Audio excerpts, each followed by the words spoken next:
VonRosenstiel. I was born in Seattle, Washington, and I landed in Portland kind of just as an accident.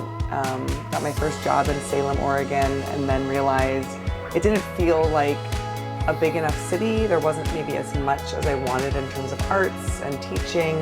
I was a teacher at the time, and my husband was a teacher at the time, and Portland just felt like it had more opportunity for kind of creative outlets. As a kid, I grew up with a very creative family, and we had full access to our dad's shop, and he had barrels of scrap wood and sawdust and hot glue and bandsaws. And the rule was, as long as we didn't complain, we could do whatever we wanted.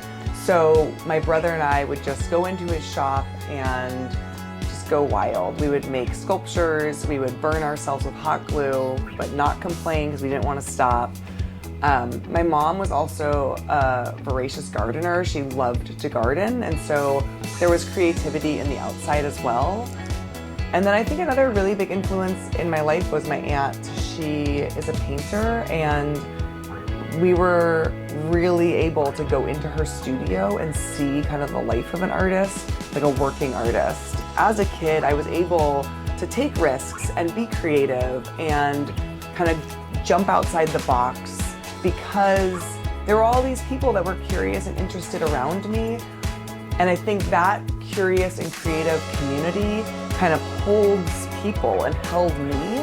And that support was really influential in giving me, I think, the guts to do things and try things that maybe were a little bit outside of the box. Being able to work out of my home was a way that I could access my creativity and also access motherhood at the same time. I think also working out of my garage was pretty amazing because I can open up my garage door and then like everybody that walks by, it's like I'm still in my community even though I'm kind of isolated in my own space. It still felt like inclusive in a way. And I think, like, honestly, it's like in a life where I have kids and it can be kind of chaotic, working out of my garage gives me like flexibility and access to my creativity whenever I need it. I have a friend that we've been really, really dear friends for a really long time, and 11 years ago, she moved to Portland and was just really inspired to start a creative business, and we'd always talked about it. So we just literally decided to start Carter and Rose. The backstory of the name is like Carter being her, Rose being part of my last name.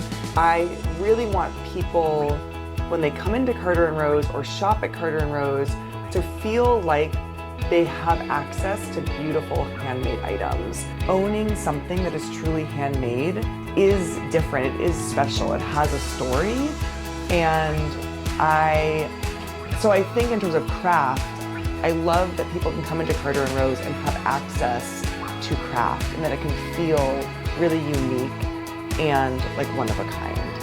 Being a creative person, I still go back to that little kid in the shop, and I still have to remind myself that like doing what I'm doing is important and worthwhile.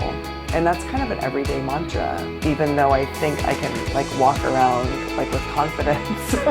It's still in the back of my head, like this is worthwhile, like creativity and community and continuing to put yourself forward, even though it's really hard sometimes. Like, you got this.